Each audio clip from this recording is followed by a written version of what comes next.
Hello everyone, I am Nitish Garg and स्वागत है आप सभी का मिड पॉइंट क्लासेस पर। जो हमने सीरीज़ स्टार्ट की थी हिस्ट्री 6 क्लास की एनसीईआरटी कंप्लीट समरी की, तो उसका ये सेकंड चैप्टर होगा।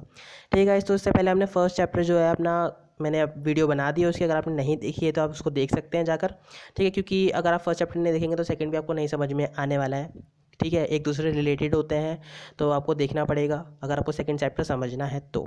ठीक है गाइस, इस चैप्टर की शुरुआत करेंगे और इसे शुरुआत करने से पहले मैं आपको पहले ही बता देता हूँ कि अगर आपको कोई भी डाउट है तो आप कमेंट सेक्शन में मुझसे पूछ सकते हैं। ठीक है गाइस, तो चलो शुरुआत करते हैं। तो चैप्टर 2 है हमारा on the trial of the earliest people, मतलब उनके बारे में जानना जो पुराने ज़माने के इंसान थे। जैसे कि मैंने पिछले चैप्टर में बताया था कि वो कैसे रहते थे, क्या क्या करते थे। हमने उनके बारे में सिर्फ अंदाज़ा लगाया, उनके बारे में सिर्फ उनकी फॉसिल से जानना शुरू किया। एग्जैक्टली हमको पूरा नहीं पता है, पूरा श्योर नहीं पता है कि वो यही किया करते थे। हमने बस उनकी जो खुदाई की है, आर्कियोलॉजिस्ट ने जो खुदाई की है, जैसे कि मैं बताया आर्कियोलॉजिस्ट क्या करते हैं, खुदाई करते हैं और जानते हैं अर्लीस्ट पीपल के बारे में, पुरानी चीज़ों के बारे में। तो उन्होंने खुदाई की है तो जाना है कि बस ऐसे ऐसे करा करते थे, तो उसके बारे में अंदाज़ा लगाया है डेट के बारे में। ठीक है, तो हमें अब डेट के बारे में और अर्लीस्ट पीपल के बारे में जानेंगे। ठीक है, सबसे सबसे बड़ा सवाल क्या है कि वो क्यों इधर उधर जाते थे। मैंने जैसे कि बताया था in the search of water, water बहुत एसेंशियल है। ठीक है, तो बहुत ज़्यादा जाते थे। ठीक है, तो पीपल लिव्ड है 2 मिलियन ईयर्स अगो। जो यहाँ पर हम रह रहे हैं, देखो हमारा इंडस वैली सिविलाइजेशन है, तो यहाँ पर मानते हैं कि जो यहाँ पर पीपल्स रह रहे हैं वो अब से 2 मिलियन साल पहले से रह रहे हैं। अब ये मत कहना कि 2 मिलियन आपने कैसे श्योर कर लिया, क्योंकि ये श्योर कोई भी नहीं है। ऐसा माना जाता है, ऐसा फॉसिल्स के ऊपर माना जाता है कि 2 मिलियन साल से ये इंसान रह रहा है यहाँ पर। ठीक है, तो they are called as hunter and gathers. अब देखो हमने क्या था, गैदर्स तो थे ही कि इधर से फल मिल गया, इधर से फूल मिल गया तो उठा उठा के खा लिए या फिर तोड़ के खा लिए, कैसे भी खा लिए। ठीक है, उसके बाद उन्होंने हंटर बना। अब हंटर कैसे बने मैं बताता हूँ एक स्टोरी के थ्रू। ठीक है, अब सोचो गाइस, अगर आपके पीछे कोई जंगली जानवर लग जाता है पुराने ज़माने में, जब आपके पास कोई टूल नहीं था, कुछ भी नहीं था, जंगली जानवर पीछे पड़ गया, क्या करोगे आप। ठीक है, तो सबसे पहला आंसर होगा कि हाँ, पेड़ पर चढ़ोगे। ठीक है, यहाँ पे ऐसी जगह पर चढ़ोगे कि जानवर ना आ पाए। उसमें सेकंड कंडीशन ये है कि चलो एक जानवर वहाँ पर आ भी जाता तब क्या करेंगे आप। ठीक है, पत्ते उठा के मारेंगे, लकड़ी उठा के मारेंगे, फिर भी नहीं रुकेगा वो। ठीक है, तो उसके बाद क्या करेंगे आप, स्टोन उठाकर मारेंगे। उसमें स्टोन जो आपके पैरों में लग रहे होंगे तो उठाकर मारेंगे। तो ठीक है, अब स्टोन उठाकर मारोगे तो आपको पता चलेगा कि हाँ, स्टोन से ये जानवर जो है डर रहा है, या फिर उसको वो घायल हो रहा है, या फिर उसको चोट लग रही है। ठीक है, तो उससे आपको पता चलेगा कि स्टोन जो है बहुत इंपॉर्टेंट रहा है बहुत पुरानी एज से। मैंने जैसे कि बताया 2 मिलियन ईयर अगो से स्टोन जो है हमारे बहुत ज़्यादा अच्छे फ्रेंड रहे हैं। स्टोन से हमारी दोस्ती बहुत ज़्यादा रही है। उससे हमने आग भी प्रोड्यूस की है, उससे हमने जो अपने टूल्स ही बनाए हैं, बहुत सारी चीज़ें बनाई हैं हमने स्टोन से। ठीक है, तो स्टोन का जो इंपॉर्टेंस है वो बहुत ज़्यादा है और स्टोन की वजह से ही हम हंटर्स बने हैं। मेनली इंपॉर्टेंट बात यह है कि अगर हंटर कैसे बने, तो किसी ऐसी चीज़ से नहीं बने, हमने हाथ से नहीं मारा जानवरों को, स्टोन से मारा है हमने उन जानवरों को। ठीक है, तो हंटर्स वाइल्ड एनिमल और गैदर्ड प्लांट प्रोडक्ट्स, तो दो चीज़ें थी जो हम ट्रैवलिंग करते थे इनके लिए करते थे कि वाइल्ड एनिमल को मारने के लिए और प्लांट प्रोडक्ट को देखने के लिए। ठीक है गाइस, अब नेक्स्ट क्या आता है कि वाइल्ड एनिमल प्लांट प्रोडक्ट। अब ठीक है, चलो हमने मान लिया कि वाइल्ड एनिमल को मारते थे और प्लांट प्रोडक्ट को खाते थे। ठीक है, बट किसको खाते थे। जो वाइल्ड एनिमल फास्टर होते थे उनको तो पकड़ नहीं सकते थे, कुछ स्ट्रॉन्गर होते थे जो स्टोन से भी नहीं मरते थे, उनको कैसे पकड़ लेंगे। फिशिंग, अब बिना नेट के या बिना किसी टूल के फिशिंग करना तो बहुत मुश्किल है और उसके लिए भी स्किल चाहिए बहुत ज़्यादा। ठीक है, और ऐसी पंछियों को पकड़ने के लिए सेम थिंग थी। ठीक है, तो वाइल्ड एनिमल का तो बहुत ज़्यादा इंपॉर्टेंट था ये सिस्टम जो था। अब प्लांट प्रोडक्ट्स पे आ जाओ। चलो हम कहते हैं कि प्लांट प्रोडक्ट हम खा लेते थे। कौन सा प्लांट, ठीक है, कौन सा उसका पार्ट जहरीला भी हो सकता है और कौन से सीज़न में आता है। बहुत सारे क्वेश्चन हैं हमारे ऊपर कि क्या कैसे हमें पता चलेगा कि हाँ, ये पालक खाने वाली चीज़ होती है, गोभी खाने वाली चीज़ होती है, जहरीली भी हो सकती है। जब तक हमने खाकर नहीं देखेंगे तब तक हमें पता नहीं चलेगा। ठीक है, तो दोनों चीज़ों में बहुत सारे कॉजेज़ थे भी जिन्हें हम पूरा नहीं कर पाते थे। ठीक है, तो जैसे कि हमने जाना है ना कि वाइल्ड एनिमल फास्टर स्ट्रॉन्गर भी हो सकते थे और प्लांट प्रोडक्ट पॉइजनस भी हो सकते थे। ठीक है, उसी के ऊपर हमारी बेसिस ये स्टोरी चलती हुई आ रही है। ठीक है, अब उनका मूव करने का रीज़न क्या था। फर्स्टली हमें देखना है कि वो इधर उधर क्यों जाते थे। हमने फर्स्ट चैप्टर में देखा था कि वो इधर उधर क्यों जाते थे, in the search of water. ठीक है, पर वाटर ही एक चीज़ ज़रूरी है जो जिससे हम जिंदा रह सकते हैं। हम पानी पी के जिंदा रह सकते हैं, खाना भी चाहिए हमें एग्जैक्टली। ठीक है, तो finish the resources of the locality. अब सोचो, आप सपोज करो कि एक जगह रह रहे हो आपने वहाँ की सारी चीज़ें खा खा कर फिनिश कर दी। ठीक है। अब आप वहाँ पर सर्वाइव कर पाएंगे? बिल्कुल नहीं कर पाने वाले, क्योंकि उस समय हमें क्या नहीं आती थी, उस समय हमें एक तरह से उगाना नहीं आता था। जैसे कि मैंने बताया था 8,000 साल पहले स्टार्ट किया था आज से हमने, ठीक है ना। 8,000 साल पहले मतलब 6000 BC, और हम कब की बात कर रहे हैं इस टाइम? 2 million years ago. मतलब कितना टाइम, आप खुद सोच सकते हैं, ठीक है। 2 मिलियन मतलब 20 लाख साल पहले की बात अगर हम कर रहे हैं, तो उस टाइम तो हमें उगाना क्या, हमें ये भी नहीं पता था कि कौन सा सीड किसका होता है, ठीक है। तो हम क्या करते थे कि वहाँ की जो हमारे पास रहती थी लोकेलिटी, मतलब जो जिस लोकेलिटी में रहते थे उसकी रिसोर्सेज जो रहते थे हम ख़त्म कर लेते थे। तो फिर हमें क्या करना पड़ता था? जाना पड़ता था। तो 4 रीज़न जो है कि हमने रिसोर्सेज ख़त्म कर लिए, तो हमें वहाँ से जाना पड़ेगा। और एनिमल को फॉलो करते करते, मान लो आपने किसी को एनिमल को मार के खाने का वो किया, जैसे कि हिरण को खाने का मन किया, ठीक है। तो हिरणों के झुंड के पीछे पीछे आप चलेगा कि हाँ, जहाँ पर ये जाएंगे वहीं पर मुझे रहना पड़ेगा, क्योंकि मुझे इनको खाना है, आज नहीं तो कल। आज मैंने खा लिया, कल को थोड़ी ना भूखा रहूँगा, इसीलिए वो उनको फॉलो करते करते चले जाते थे। थर्ड रीज़न क्या था? Different fruit different season. अब क्या होता है एग्जैक्टली कि कोई सीज़न आम का रहता है, ठीक है, और कोई सीज़न गुआवा का रहता है। अब ये तो है नहीं कि आम पूरे साल आएगा, ठीक है, और अमरूद भी पूरे साल नहीं आता है, या गोभी कोई चीज़ हो सकती है, पालक ऐसी चीज़ हो सकती है जो पूरे साल नहीं आती है, बहुत सारी चीज़ें होती हैं, ठीक है। तो आप मतलब आप खुद समझ सकते हैं कि कोई भी फ्रूट जो बहुत मुश्किल कोई फ्रूट होता है जो पूरे 12 मंथ सॉरी रहता है, ठीक है। तो उसके लिए हमें अलग अलग जगह जाना पड़ता था। फोर्थ रीज़न क्या है? In search of water source if seasonal. अब क्या था, एक वाटर मतलब एक रिवर है, वहाँ पर ज़रूरी थोड़ी है कि 12 महीने पानी ही पानी होगा, ज़रूरी नहीं है। सूखा पड़ जाता है गर्मियों में, कितनी जगह आपने बहुत जगह देखी होगी गर्मियों में सूखा पड़ जाती हैं। तो उनको सीजनली वाटर, अगर सीजनल वाटर के पास रहते हैं तो उनको वहाँ से भी मूव करना पड़ता था। तो ये 4 रीजन्स थे उनके मूव करने के, ठीक है। अब हमें पता कैसे चलेगा? जैसे कि मैंने बताया कि कौन पता लगाते थे? आर्कियोलॉजिस्ट पता लगाते थे। कैसे पता लगाते थे? खुदाई करके, ठीक है। तो आर्कियोलॉजिस्ट फाउंड देयर थिंग्स। अब हमने हमने पता कैसे लगाया कि वो यही काम किया करते थे और कुछ नहीं किया करते थे? उनकी चीज़ें ढूंढ कर। People must have use tools of would, stone and bone. देखो, वुड की मतलब लकड़ियों के, और स्टोन के बारे में तो हमने सोच लिया, वो हड्डियों का भी काम करते थे। ये बहुत इंटरेस्टिंग चीज़ है, मतलब हड्डियों को तराशते थे या हड्डियों से अपना कुछ काम कर रहे थे, ठीक है। एनिमल बोन्स हो सकती हैं उसमें, ठीक है, कि बहुत सारे एनिमल्स को मार दिया और उनकी बोन निकाली, उनको साफ सफाई करके एकदम से, मतलब बिल्कुल तराश वराश के पत्थरों से तराशते थे और उनको कर लेते थे अपने यूज़ में, ठीक है। Use of cut. अब उनको क्या क्या करते थे इससे? मीट को कट करने के लिए, ठीक है, पेड़ों की छाल काटने के लिए, या फिर पेड़ों की जो वो होती हैं लकड़ियाँ काटने के लिए, ठीक है। तो हमें मतलब इसमें क्या क्या चीज़ें तो पूरा मीट, जो मीट का टुकड़ा है बहुत बड़ा सा, उसको पूरा तो नहीं खा जाएगा एक इंसान, ठीक है ना। और उसको काटने के लिए, छोटे छोटे टुकड़े करने के लिए हमें स्टोन टूल्स की ज़रूरत होती थी, जिसमें वुड लगा के या बोन, पीछे बोन का हैंडल बनाकर हम उनको कट किया करते थे, ठीक है। जैसा कि आज की कुल्हाड़ी देख लो या आज की जो छुरी होती है उस टाइप में देख लो कुछ चीज़ें, ठीक है। अब उससे क्या करते थे? पत्थरों से डिगिंग एंड स्विंग भी करते थे। मतलब क्या थे? पत्थरों के एक तरह से औजार बनाकर उससे ज़मीन खोदा करते थे और कपड़े सिया करते थे, ठीक है। डिगिंग मतलब होता है खोदना, स्विंग मतलब होता है सिलना, ठीक है। अब अटैचमेंट हैंडल मतलब उसके पीछे स्पेयर्स लगा देते हैं, एरो बना देते हैं। जैसे मैंने बताया कि आपने एक पत्थर लिया और उसके पीछे एक लकड़ी को या बोन को बांध दिया, तो आपका एक वो औजार बन गया, ठीक है ना। जिससे कि आप उसको यूज़ कर सकते हो वाइल्ड एनिमल को मारने के लिए, या फिर किसी को पकड़ने के लिए, या मीट काटने के लिए, बाग काटने के लिए, ठीक है ना। वो चीज़ हमने यूज़ की, तो हमें पता क्या चला? आर्कियोलॉजिस्ट ने उनकी जो चीज़ें थी वो फाइंड की थी, तब हमें पता चला उसके बारे में। अब देखो, जैसे कि अभी आपकी बुक में है ये स्टोन्स हैं, ठीक है। अब इसके बारे में बता रखा है कि कौन सा स्टोन कब का है। अब देखो देखो जानते हैं गाइस कि पैलेलियोथिक साइड में जब हमें पता नहीं था कि स्टोन का यूज़ कैसे करना है, तो जैसा स्टोन मिलता था हम उसको वैसे ही बांध लेते थे और वैसे ही यूज़ करते थे, ठीक है। पर जैसे जैसे हम उस चीज़ को वर्क करते चले गए, हमें पता चला कि हाँ, हमें एक नुकीला स्टोन चाहिए, नुकीली चीज़ चाहिए किसी की चीज़ को काटने के लिए, किसी चीज़ को मारने के लिए। अब देखो, जैसे कि आप अपने इसमें सुई लगाते हो, ठीक है, एग्जैक्टली मतलब आपने अपनी स्किन में सुई लगा दी तो एकदम से ब्लड बाहर आ जाता है, ठीक है, नुकीली चीज़। और कोई आप मोटी चीज़ लगाओ तो आपको कोई फ़र्क नहीं पड़ने वाला है, मेनली जो बात है, ठीक है। तो उन्होंने भी देखा कि किसी चीज़ को कट करने के लिए हमें नुकीली चीज़ की ज़रूरत है, तो उन्होंने उसको तराशना शुरू कर दिया। पहले क्या करते थे? पैलेलिथिक साइड में मतलब 2 मिलियन साल पहले उन्होंने ऐसे पत्थर रखे थे जो आपके ए इमेज में है, ठीक है। सेकंड क्या? These were made 7000 years ago. और जो बी इमेज में वो कुछ साल पहले क्या, देखो चेंज कितना बड़ा आया, उन्होंने तराशना शुरू किया। उसके बाद थर्ड वाले क्या है? ये लेटर स्टिल के, these were made later still, और भी तराश दिए। और जो डी वाले हैं वो क्या है? आपके न्यूलिथिक साइड के हैं, बिल्कुल न्यू और तराशे हुए, चमकाए हुए बिल्कुल पत्थर जो थे वो। और फिफ्थ वाले में आपके पेबल्स हैं, जो आपको मेनली रिवर में मिल जाते हैं। पेबल्स आप जानते होंगे, ठीक है। तो जिससे आग वाग जलाई जाती थी, पेबल से ही आग जलती थी। मेनली पेबल ही वो पत्थर था जो आग प्रोड्यूस कर सकता था, ठीक है, तो समझ में आया मतलब कैसे कैसे वर्क करते थे पत्थरों के साथ हम।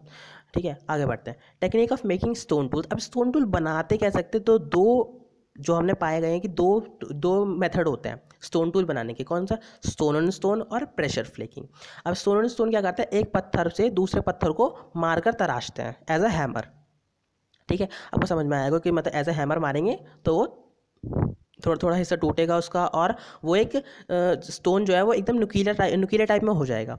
सेकंड है जो वो है प्रेशर फ्लेकिंग। प्रेशर फ्लेकिंग मतलब क्या है, एक स्टोन को एक हार्ड सरफेस पर रखेंगे और उसको हैमर की तरह मारेंगे, मतलब फर्स्ट वाले की तरह, पर उसको हाथ में पकड़ के नहीं, उसको किसी हार्ड सरफेस पर रखेंगे तब मारेंगे उसको, और उसके जो छोटे छोटे फ्लेक्स बाहर निकालेंगे, जिसको मतलब जो छोटे छोटे टुकड़े निकलते हैं उनको फ्लेक्स बोलते हैं।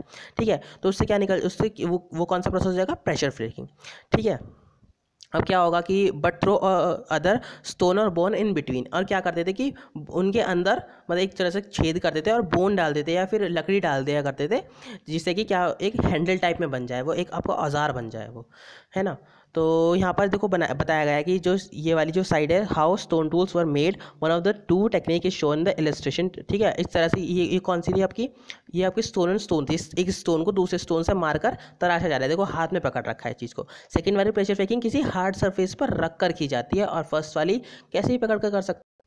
Okay, coming to the next.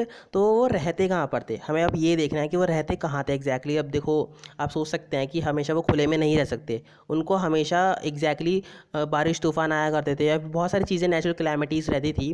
ठीक है, नेचुरल डिजास्टर्स रहते थे, तो उनको उनसे बचने के लिए कुछ ना कुछ करना पड़ता था। तो वो उनको जैसे कि कहीं पर केव मिल गई या रॉक शेल्टर्स मिल गए, तो उनके नीचे जाकर उनको पनाह लेनी पड़ती थी एग्जैक्टली, मतलब उनको देखना पड़ता था कि हाँ वहाँ पर रह सकें, वो अपनी रात गुजार सकें एग्जैक्टली।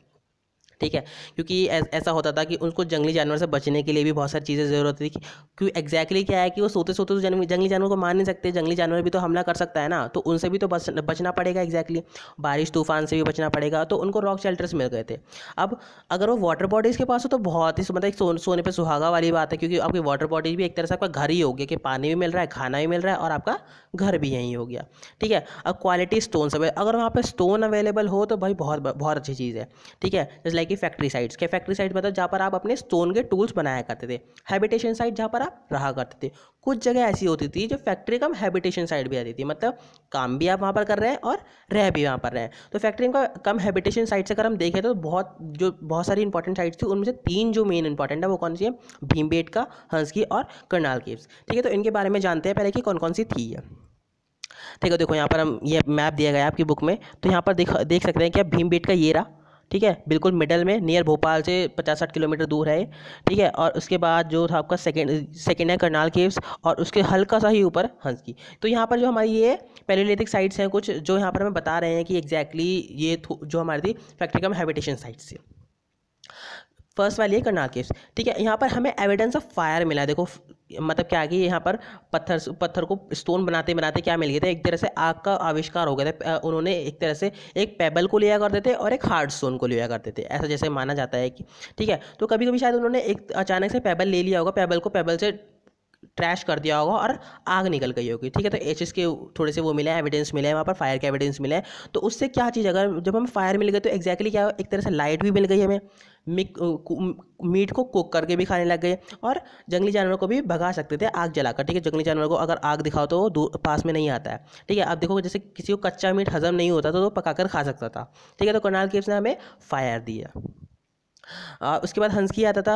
अर्ली पैलियोलिथिक साइट्स है, बहुत ज़्यादा पुरानी साइट है, यहाँ पर टूल फाउंड हुए हैं। ठीक है, और मेड ऑफ लाइमस्टोन, मतलब कार्बोनाइट सेडिमेंट्री रॉक्स जो होते हैं उनसे बने हुए, जो यहाँ पर जो स्टोन है वो उसके सेडिमेंट्री रॉक्स है। और हैबिटेशन कम फैक्ट्री साइट है, मतलब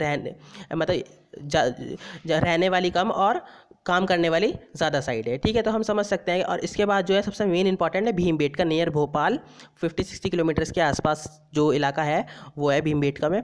तो हैबिटेशन साइट थी ये, और केव्स एंड रॉक शेल्टर्स यहाँ पर सबसे ज़्यादा पाए गए हैं, और फेमस फॉर पैलियोलिथिक पेंटिंग, और पेंटिंग जो बनाई गई है यहाँ पर, क्योंकि उनको खाली काम में कुछ काम तो रहता नहीं था। अब वो क्या करते थे, ईंट पत्थरों से कुछ ना कुछ बनाते रहता करते थे, तो वो हमें पेंटिंग्स मिली है, आर्कियोलॉजिस्ट ने फाउंड की है। ठीक है, तो भीमबेटका में जो रॉक शेल्टर्स थे वो ये थे एग्जैक्टली जो आपकी बुक में दिया गया है।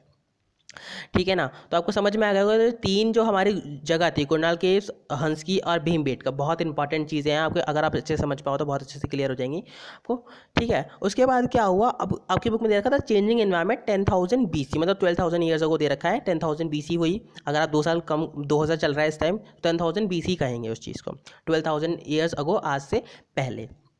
ठीक है, जैसे कि मैंने बताया था कि आज 2000 चल रहा है, तो 2000 साल हो गए किसको, जीसस को जन्म लिए हुए। तो 2000 साल पहले बिल्कुल AD स्टार्ट हुआ था, और AD से अगर पीछे जाए तो 10,000 BC, और 10,000 में 2 प्लस करें तो 12,000 हो, मतलब आज से 12,000 साल पहले पहले इज इक्वल टू 10,000 BC। अच्छे से समझ में आ जाएगा आपको, बहुत अच्छे से आप गेट कर सकते हैं इस चीज़ को। ठीक है, अब क्या हुआ, क्लाइमेट जो हो गया गर्म होने लग गया, वार्मर होने लग गया। ठीक है, अब ग्रासलैंड इंक्रीज हुई, डियर आए, गोट्स आए, एंटीलोप आए, ठीक है, शीप्स आई। ठीक है, इससे क्या हुआ कि हंटिंग और लर्निंग जो होती है हमारी, डोमेस्टिकेशन, उस वो बढ़ने लगे। क्यों बढ़ने लगे, कैसे बढ़ी, वो भी हमें सोचना पड़ेगा। देखो, अब मान लो हमें बहुत सारे हिरन मिल गए, तो हमने 1 को मार लिया, 2 को मार लिया, 3 को मार लिया, 4 को मार लिया। ठीक है, इतने सारे झुंड को तो नहीं मार सकते हम क्या करते थे, उनको बांध कर ले जाया करते थे कि इनको कल मार के खा लेंगे। ठीक है, उससे क्या चीज़ें हुई, हमारा डोमेस्टिकेशन बढ़ना स्टार्ट हुआ, डोमेस्टिकेशन हमने स्टार्ट कर दिया। ठीक है, उनको पाला, उनको चारा खिलाया, ठीक है, ताकि वो हमारे खाने के लिए बहुत ज़्यादा इंपॉर्टेंट हो। अब हमें दिखा कि कुछ ऐसे जानवर भी थे उसमें जो जो मारे ना जा सकते हो। ठीक है, तो हमने उनको पालना भी शुरू किया, उससे हमें बहुत सारे न्यूट्रिएंट्स मिले। तो उनको मार के खाने से ज़्यादा उन्होंने हमें जिंदा रहते हुए बहुत सारे न्यूट्रिएंट्स दिए, जिससे हमें बहुत ज़्यादा फ़ायदा हुआ। ठीक है, उसके बाद क्या था, ग्रोथ ऑफ ग्रेन। अब उससे हमने क्या किया, उगाना शुरू किया, वीट, बार्ले, राइस, ये सब चीज़ें उगाना शुरू की।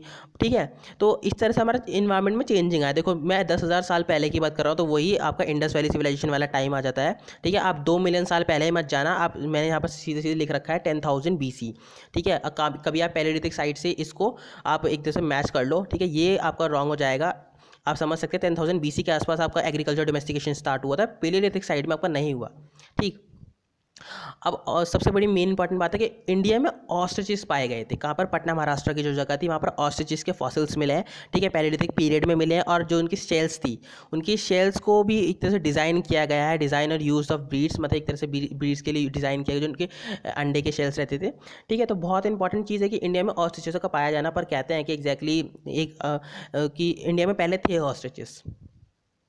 ठीक है, और इसी तरह से एक ऐसी जगह है फ्रांस में, लेक्सस की, मतलब ठीक है, फ्रांस में एक जगह है, पैलेलिथिक केव पेंटिंग्स पाई गई हैं, बहुत ज़्यादा एकदम फाइन पेंटिंग पाई गई हैं कि एग्जैक्टली बिलीव भी नहीं कर सकते कि हम उस समय में भी इतनी फाइन पेंटिंग कोई बना सकता था, मतलब उन्होंने बहुत ज़्यादा अपनी प्रैक्टिस की गई होगी। ठीक है, तो found in a complex caves in the Dordogne region of south western France. तो जैसे कि आप देख सकते हो, साउथ वेस्टर्न फ्रांस में पाई गई थी वो चीज़।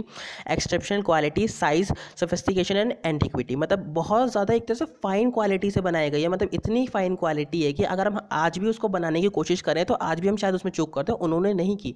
मतलब इतनी ज़्यादा फाइन पेंटिंग्स आप सोच कर भी देख सकते हैं।